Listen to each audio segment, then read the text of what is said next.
Welcome to iDream media. మనం తీసుకునే ఆహార పదార్థాల్లో ప్రతిరోజు కల్తీ జరుగుతూనే ఉంది. అవి తీసుకుంటూ ఉన్నాము, అనారోగ్యాల బారిన పడుతూనే ఉన్నాం. అయితే ఇంట్లోనే టెస్ట్ చేసుకోవచ్చు ఆహార పదార్థాలు కల్తీ ఎలా జరిగిందని. సో సింపుల్ టెస్ట్లే ఉన్నాయి. సో ఈరోజు అయితే మనం మిల్క్ గురించి తెలుసుకుందాం. వీటిల్లో ఏది బెస్ట్ మిల్క్. సో మిల్క్ గురించి రకరకాల కథనాలు వింటూ ఉన్నాం కదా. ఈ మిల్క్ తీసుకోవడం వల్లనే అనేక రకాల హార్మోన్ ఇంబ్యాలెన్స్ వస్తున్నాయని, రకరకాల క్యాన్సర్లు వస్తూ ఉన్నాయని. సో వీటిలో ఏది బెస్ట్ మిల్క్, సో ఏది కల్తీ జరిగిన మిల్క్ ఇంట్లోనే టెస్ట్ చేసి తెలుసుకోవడం ఎలాగా. స్మార్ట్ ఫుడ్ ల్యాబ్స్లో ఉన్నాం. మనతో పాటు ఎండి ఫణి ప్రకాష్ గారు ఉన్నారు. సో జూనియర్ సైంటిస్ట్ హిమశ్రీ గారు ఉన్నారు. సార్ నమస్తే. నమస్తే మేడం నమస్తే. సో ఈ రెండిట్లో అసలు ఏవి కల్తీ పాలు, ఏవి మంచి పాలు, అసలు ఏం కలుపుతారు దాంట్లో? చిక్కదనం కోసం కావచ్చు, లేదా పాల క్వాంటిటీ పెంచడం కోసం కావచ్చు, అవి మన ఆరోగ్యం మీద ఎలాంటి ప్రభావం చూపిస్తాయి? అంటే దీని పాల కన్నా ముందు నేను చిన్న ఒక పాయింట్ చెప్దాం అనుకుంటున్నాను. సోర్స్ ఎక్కడి నుంచి వస్తుంది మనకి అంటే యానిమల్కి ఫస్ట్ ఫీడ్ పెట్టాలి కదా. బలమైన ఫీడ్ పెడితేనే పాలు వస్తాయి. ఆ ఫీడ్లో ఫ్యాట్ అన్నీ కూడా ప్రాపర్గా ఉంటేనే బయట అవుట్పుట్ కూడా ఫ్యాట్ వస్తుంది, మంచిగా మంచి పాలు వస్తాయి. ఇప్పుడు ఏమవుతుందంటే దానికి పెట్టే దాంట్లో ఎండుగడ్డి ఆర్ పచ్చగడ్డి ఏం పెట్టినా అవన్నీ కూడా పెస్టిసైడ్స్ కంటామినేట్ అయి ఉంటాయి. మరి అది తింటుంది, అది తిన్నప్పుడు దాని బాడీలోకి వెళ్తుంది. అట్ ది సేమ్ టైం దాన్ని హెల్తీగా ఉండడానికి ఒక అన్హెల్తీ కవ్వో కానీ బఫెల్లో ఉంది అంటే దానికి యాంటీబయాటిక్స్ వేస్తారు. పాలు ఆపుతాం అంటారు కదా, తీయడం అయితే పాలు తీసుకుంటూనే ఉంటారు. రెండోది ఇంకా ఎక్కువ అవుట్పుట్ ఇవ్వడానికి ఆక్సిడాసిన్ అని ఒక ఇంజెక్షన్ అయితే ఇస్తారు, హార్మోన్ ఇంజెక్షన్ ఇస్తారు. ఇవన్నీ మనకి వింటున్నామో చూస్తున్నాం. సో అప్పుడు ఆ రెసిడ్యూస్ ఏదైతే ఉన్నాయో అవి పాలల్లోకి రావడానికి ఛాన్సెస్ ఎక్కువ.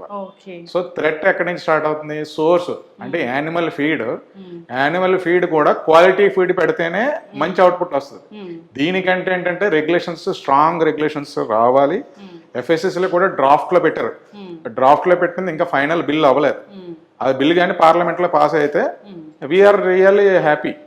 అది అంటే నాకు అనిపించిన దాంట్లో ఇంక్లూడింగ్ యానిమల్ ఫీడ్ కూడా ఎఫ్ఎస్ఎస్ఏ అండర్లోకి వస్తే చాలా హ్యాపీ అని నేను అనుకుంటున్నాను.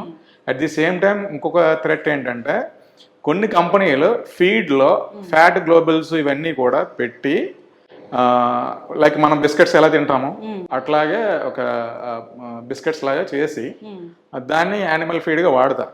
అది ఫార్ములేటెడ్, అంతలో ఫ్యాట్ ఉంటుంది. గేదె ఒక్కసారి తిన్న తర్వాత అదే బఫెల్లో కానీ ఆర్ కౌ కానీ ఇంటేక్ తీసుకున్న తర్వాత అవుట్పుట్ ఫ్యాట్ ఎంత రావాలో అంత క్యాల్కులేటెడ్గా ఫార్ములాస్ తయారవుతాయి. అంటే లోపల ఇప్పుడు బయట ఫ్యాట్ ఇచ్చాము, అది లోపల డైజెస్టివ్ నేచర్లో వెళ్ళి బయటకి ఎల్యూట్ అవ్వాలి. బట్ అది యాక్చువల్ ఫ్యాట్ ఏదైతే ఇచ్చామో అదే ట్రాన్స్ఫార్మ్ అయితే అది హెల్తీ ఫ్యాట్ కాదు కదా బయటకు వచ్చేది. అంటే సైంటిఫిక్గా కూడా మన ప్రాపర్ అప్రోచ్ ఉండాలి. At the same time source నుంచి కూడా ఏదైతే యానిమల్ ఫీడ్ ఉంటుందో అది కూడా టెక్నికల్గా క్వాలిఫైడ్ అయి ఉండాలి. ఇది ఉన్నప్పుడు దాని తర్వాత ఇప్పుడు అది ఒక థ్రెట్ మనకి. సో దాన్ని మనం ఎలా ఆపగలమంటే అది government as well as private industries అంతా కూడా కలిపి ఒక రెగ్యులేషన్స్ మీద పనిచేయాల్సి వస్తుంది. సో అది combined activity. It the same time ఇప్పుడు ఫుడ్ మిల్క్ అడల్టరేషన్లోకి వచ్చామంటే మల్టిపుల్ అడల్టరేషన్ ఛాన్సెస్ ఉన్నాయి. సో ఫర్ ఎగ్జాంపుల్ అదే దాంట్లో యూరియా కూడా వేస్తుంది. ఇప్పుడు పంట పొలాల్లో యూరియా వేస్తారు. యూరియా దీంట్లో కూడా ఉంటుంది, బట్ దానికి లిమిట్ ఉంది. అంత దీని లిమిట్ దాటి ఉంటే యూరియా టెస్ట్ చేస్తాం. అట్ ది సేమ్ టైం దీన్ని అడల్టరేషన్ లో ఉంది అంటే అది ఎలాగా సార్? అంటే ఇప్పుడు మీరు యానిమల్ ఫీడ్ అనేది కదా, animal feed that's what I'm telling. అంటే యూరియా ఎక్కడి నుంచి వచ్చిందా అంటారు. ఇవన్నీ ఏంటంటే అది ఫీడ్ ద్వారా కానీ అది ఇంటేక్ తీసుకుంటే అది మళ్ళీ మిల్క్ లోకి ట్రాన్స్ఫార్మ్ అవుతుంది. అదేమి బయటదేమి ఉండదు కదా. ఇప్పుడు బాడీలో దానికి కూడా రెసిడ్యూస్ లో ఉండుకోకూడదు కదా, అది మిల్క్ లోకి వస్తుంది. ఆ మిల్క్ మనం తాగుతున్నాం. సో ఇది ఒక ప్రాబ్లము. లేదా మనకి ఇంటికి వచ్చే లోపలనే ఫర్ ఎగ్జాంపుల్ వాటర్ కలిపేయడం. వాటర్ కలిపేసి అది ఎంత ఇప్పుడు ఫర్ ఎగ్జాంపుల్ లీటర్ 30 రూపీస్ ఉందనుకోండి, ఇంకొకరు 25 రూపీస్కి ఇస్తున్నారంటే దాంట్లో ఏదో మీనింగ్ ఉంటుంది కదా. సో అది ఒక ప్రాబ్లం. ఏంటి లూజ్ ప్యాకెట్స్ ఇచ్చినప్పుడు, లూజ్ మిల్క్ అది ఇంటికి సప్లై చేసినప్పుడు, అదే సప్లై చైన్లో మనకి డిఫరెంట్ వెరైటీస్ ఉన్నాయి. హోమోజనైజ్డ్ మిల్క్ అని, అదే ప్యాస్చరైజ్డ్ మిల్క్, హోమోజనైజ్డ్ మిల్క్స్, ఇవన్నీ డిఫరెంట్. ఇవన్నీ కూడా డిస్ట్రిబ్యూషన్ ఎలా చేశారంటే percentage of the fat 6.5% buffalo milk అని ఇప్పుడు మార్కెట్లో చూస్తున్నాం కదా, వెరీ డిమాండెడ్. బట్ అన్ని బఫెల్లో సరే అవైలబుల్ లేదా అన్నది ఇంకా క్వశ్చన్ మార్కే. లేనప్పుడు ఎలా ఈ ప్రొడక్షన్ జరుగుతుంది అన్నది still it is a question. కానీ థిక్ మీగడ వచ్చింది అదంతా చూపిస్తారు. ఇప్పుడు అదేం చేస్తారు, ఎప్పుడైనా ఇండస్ట్రీలో ఏమవుతుంది, కలెక్టింగ్ ఫ్రమ్ ద విలేజెస్ లో ఫార్మర్స్ నుంచి కలెక్ట్ చేసి కలెక్ట్ చేసింది చిల్లింగ్ సెంటర్కి వస్తుంది. చిల్లింగ్ సెంటర్ నుంచి with in the span of 4 అవర్స్లో మ్యానుఫ్యాక్చరింగ్ ఫెసిలిటీకి వచ్చేయాలి. మ్యానుఫ్యాక్చరింగ్ ఫెసిలిటీలో మినిమం దానికి కావాల్సిన SNF టెస్టింగ్స్ అవన్నీ చేసి క్వాలిఫై అయిన మిల్క్ని లోపల చిల్లింగ్ సైలోకి ట్రాన్స్ఫర్ చేస్తారు. ఇమ్మీడియట్గా దాన్ని ప్యాస్చరైజేషన్ చేసుకుంటారు. ఎప్పుడైతే ప్యాస్చరైజేషన్ అయిందో మైక్రోబియల్ గ్రోత్ని క్లియర్ చేస్తుంది కాబట్టి అక్కడ మీకు చిల్లింగ్ కండిషన్లోనే మీకు ప్యాకింగ్ కూడా అయిపోతుంది. సో అక్కడ మైక్రోబియల్ గ్రోత్ రెసిస్ట్ చేస్తుంది కాబట్టి ఈ 48 అవర్స్ షెల్ఫ్ లైఫ్తో మనకి అది ట్రాన్స్పోర్ట్ అవుతుంది. మనం ఇక్కడ ఇంటికి వచ్చాక కాచుకుంటున్నాము. ఇక్కడ 6.5% ఫ్యాట్ అయినా ఏదైనా సరే ఈ ఎక్స్టర్నల్ గా యాడ్ చేసి మళ్ళీ హోమోజనైజ్ చేస్తారు. ఏది డైరెక్ట్ గా బఫెలో మిల్క్ యాసెచ్ గా రాదు. ఇప్పుడు అది collecting from the different buffaloes లేదా కలెక్టింగ్ ఫ్రమ్ డిఫరెంట్ కౌస్ అది కూడా అవ్వచ్చు, లేకపోతే మిక్స్డ్ మిల్క్ అయి ఉండొచ్చు. వీ డోంట్ నో, అది డిపెండ్స్ అపాన్ ఆ కేటగిరీని బట్టి 6.5 ఆర్ 5 ఇట్లా డిఫరెంట్ నేమ్స్ తో మెన్షన్ చేస్తారు. ఒకప్పుడు పాలు కల్తీ జరిగిందంటే ఓన్లీ వాటర్ కలిపే వాళ్ళు పలచగా ఉండేవి. సో ఇది పలచగా ఉంది, ఇది మంచి పాలు కావని అనుకునే వాళ్ళం. కానీ ఇప్పుడు పాలు తాగితే హార్మోన్ ఇంబ్యాలెన్స్ వస్తుంది. సో చిన్నపిల్లలే తక్కువ వయసులోనే ఆడపిల్లలు ప్యూబర్టీకి వెళ్తున్నారని తెలుస్తుంది. ఇవన్నీ రకరకాల క్యాన్సర్. ఎందుకంటే one thing is antibiotics is coming from the milk అన్నది మనకు ఒక క్లారిటీ ఉంది. సో రెండోది వచ్చేసరికి మీరు ఎప్పుడైనా పిల్లల్ని హాస్పిటల్కి తీసుకెళ్లారనుకోండి, ఫీవర్ వస్తే 1 వీక్లో తగ్గిపోద్దని డాక్టర్ చెప్తాడు. But you will not satisfy till he's not writing antibiotic. ఆయన మంచి డాక్టర్ కాదంటాం మనం. ఇది ఎక్కడైతే మన క్యూరియాసిటీ ఉందో ఏదైనా సరే త్వరగా అయిపోవాలన్న కోరిక మన కొంపముచ్చింది. సో అందులో ఇది ఒక భాగము. ఇప్పుడు నేను చూసేది ఏంటంటే ప్రతిదీ ఇంట్లో ఈజీగా ఎలా చేసుకుంటారు. ఈ యూరియా వాటర్ కలపడంతో పాటు ఇప్పుడు మేము చూపించేది ఏంటంటే స్టార్చ్ కలుపుతారు. స్టార్చ్ ఎందుకు కలుపుతారంటే థిక్నింగ్ ఏజెంట్. ఇప్పుడు వాటర్ కలిపాను కానీ మీకు చిక్కగా కనపడాలి. చిక్కగా కనపడాలంటే నేను స్టార్చ్ కలిపితే నాకు రేటు తగ్గుతుంది, మీకు చూడడానికి చిక్కగా కనపడుతుంది. ఇప్పుడు అలాంటి స్టార్చ్ కలిపిన మిల్క్ కానీ ఒకవేళ మీ ఇంటికి వస్తే మనం చేసుకున్నది సింపుల్ టెస్ట్. ఇక్కడ అన్నం అన్ని కూడా ఈజీగా అవైలబుల్ మార్కెట్లో. అవి ఒకటి ఈ టింక్చర్ బయట మనము ఐడిన్ ఇది మెడికల్ షాప్ నుంచి కొని తెచ్చింది. ఇవన్నీ అవైలబుల్ ఇక్కడ. ఇప్పుడు హిమశ్రీ చేసి చూపిస్తుంది ఏది మంచి మిల్క్ ఏది చెడ్డ మిల్క్. ఒకసారి దాంట్లో ఉన్న కలర్ వేరియేషన్ వచ్చిన దాని తర్వాత ఎక్స్ప్లెయిన్ చేస్తాను. Okay, first of all iodine solution ఇది ఒక 2 ml వరకు ఇందులో మిల్క్లో యాడ్ చేసుకోవాలి. 1 గ్లాస్ మిల్క్లో. ఓకే,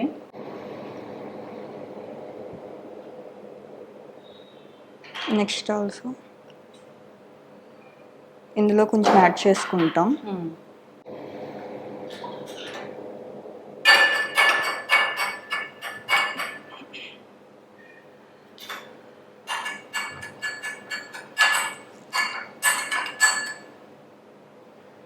ఇది కలర్ చేంజ్ అవ్వలం అంటే మనకు అయోడిన్ సొల్యూషన్ లా కనిపిస్తుంది. అయోడిన్ సొల్యూషన్ ఒకటే ఉంది, బట్ ఇది చూస్తే కలర్ చేంజ్ అయింది. సో ఇందులో స్టార్చ్ ఉంది కాబట్టి అది బ్లూ కలర్ వచ్చింది. నార్మల్ మిల్క్ అయితే నార్మల్ మిల్క్ అందులో రాదు. అందులో స్టార్చ్ లేనట్టు ఇందులో స్టార్చ్ ఉన్నట్టు. ఇలాంటి స్టార్చ్లు కలిపి అసలు ఎవరికి ఎలాంటి మెసేజ్ ఇద్దామని అర్థం కావట్లేదు సార్. నిజంగా థిక్ మిల్క్ కోసం ఇంత చేస్తున్నారు. ఎన్ని రకాల అనారోగ్య సమస్యలు వస్తూ ఉన్నాయో. సో ఈ కలర్ చూస్తే నిజంగా భయంకరంగా ఉంది. మీకు వైట్ వేరియేషన్ వచ్చేసింది కదా. ఎస్, ఇంట్లోనే సింపుల్ టెస్ట్ ద్వారా తెలుసుకోవచ్చు.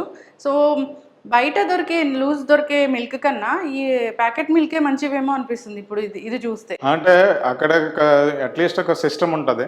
సిస్టమ్ లో ఏంటంటే ప్యాకేజ్డ్ ఫుడ్ కి ఏమవుతుందంటే ఎక్కడ adulteration chances supply chain management లో ఉండడానికి ఛాన్సెస్ ఉండదు. అట్లీస్ట్ మంచి కంపెనీస్ ఏంటంటే ISO 22 అంటే food safety manage system practices ఇవన్నీ కూడా బ్యాక్వర్డ్ ఇంటిగ్రేషన్ తో సహా వాళ్ళు ఫాలో అవుతూ ఉంటారు. సో ఇది కంటిన్యూస్ అప్రోచ్. అంటే బ్రాండ్ వాల్యూ ఎవరు కూడా పోగొట్టుకోరు. సో ఆ బ్రాండ్ వాల్యూ నిలబెట్టుకోవడానికి they wanted to give a quality product. Even though రూపాయి కావాలంటే పెంచుతారు తప్ప తగ్గించుకోరు. సో లాస్ అవుతున్నారు అనుకోండి ఫర్ ఎగ్జాంపుల్. నిజంగానే వాళ్ళకి మీరు కంటిన్యూస్ కి ఈ మధ్య చూస్తుంటే ప్రతి మిల్క్ 1 రూపీ చొప్పున పెరుగుతూనే వస్తున్నాయి. But public also not fighting with him. ఎందుకంటే అది ఆ బ్రాండ్ ఆ క్వాలిటీ ఇస్తుందనే కాన్ఫిడెన్స్ ఉంది కాబట్టి you are paying for that. But ఎక్కడైతే మీకు లూజ్ ప్యాకెట్స్ కానీ ఈ థ్రెట్ ఎవరికి ఉంటుందంటే హోటల్స్కి వేసేటప్పుడు పాల ప్యాకెట్లు కొంటాడా లేదా ఎక్కడి నుంచి తెచ్చుకుంటారా అన్నదే డౌట్. ఇప్పుడు టీ స్టాల్స్లో ఎలాంటివి వస్తుందో డౌట్. సో ఇక్కడ అక్కడ ఇచ్చే కేటగిరీ ఆఫ్ ద మ్యానుఫ్యాక్చరింగ్ యూనిట్స్లో కూడా అడల్టరేషన్ చేసే కంపెనీలు కొన్ని ఉంటాయి, కొన్ని ఉండవు. సో ఇక్కడ ప్యాకెట్లు అమ్ముతారు, దాని మీద పేరు ఊరు ఉండదు. మరి అవన్నీ కూడా థ్రెట్టే కదా. అంటే they don't want to tell about they name to the public. So ఇవన్నీ కూడా అందరూ చెడ్డవాళ్ళని మనము ఇందులో కొంతమంది చేయడం వల్ల ఆ సమూహంలో మనం కూడా ఒక భాగస్థలమే కాబట్టి డెఫినెట్ గా పబ్లిక్ హెల్త్ మీద ఇంపాక్ట్ చూపించినప్పుడు మనం రియాక్ట్ అవ్వాల్సిందే. ఖచ్చితంగా సార్. సో ఇలాంటి స్టార్చ్ కలిపారు, ఈ పాలు మనం రోజు తీసుకుంటున్నాము, ఎలాంటి అనారోగ్య సమస్యలు వస్తాయి? స్టార్చ్ ఉందనుకోండి, ఫర్ ఎగ్జాంపుల్ స్టార్చ్ కలిపాడు, మోర్ స్టార్చ్ మనకేంటంటే డైజెస్టబుల్ కెపాసిటీ ఉంటుంది కాబట్టి డైజెస్ట్ అయిపోతుంది కాబట్టి మీకు ఇంపాక్ట్ తెలియదు. బట్ యూఆర్ పేయింగ్ మోర్ అంటే సబ్ స్టాండర్డ్, అంటే క్వాలిటీ ఒక 3% ఫ్యాట్ ఏదో ఉండాలి మేడం. స్టార్చ్ కలిపి తిక్కగా వచ్చేసింది, బట్ అందులో ఉన్నది 1% ఫ్యాటే ఉంది. But you're losing your amount. నేను మిమ్మల్ని చీట్ చేస్తున్నాను ఇలా చేయడం వల్ల. సో స్టార్చ్ ఇంటేక్ తీసుకుంటారు, బట్ ఇట్స్ నాట్. అప్పుడు మీకు ఏమవుతుంది అంటే మామూలుగా ఏంటంటే ఆ మిల్క్ తాగితే మీకు ఆకలి వేస్తుంది త్వరగా, ఇది తాగితే ఇంక మీకు ఆకలి అవుతుంది. అదే డిఫరెన్షియేషన్. ఓకే, అంతే కదా సార్. ఆ స్టార్చ్ ఎక్కడి నుంచి వస్తుంది, ఎలాంటి కాంపౌండ్స్ అనేవి ఉంటాయి దాంట్లో అనేది కూడా మన హెల్త్. ఇప్పుడు ఆ స్టార్చ్ మంచి క్వాలిటీ కాకపోతే బ్లోటింగ్ ఇష్యూస్ వస్తాయి. అవును.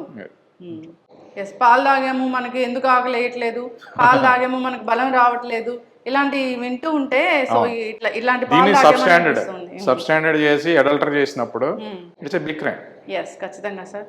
ఇలాంటివి జరగకుండా ఉండాలని కోరుకుందాం. సో నిజంగానే పాలు ఎక్కడి నుంచైనా తీసుకున్నప్పుడు ఒక 2-3 రోజులకు ఒకసారి ఇలాంటి టెస్ట్ ఇంట్లోనే చేసుకోవచ్చు కాబట్టి టెస్ట్ చేసి దాన్ని కంటిన్యూ చేయాలా లేదా అని ఆలోచించాలని కోరుకున్నాం. చాలా చక్కటి ఇన్ఫర్మేషన్ అండి, ధన్యవాదాలు. Thank you.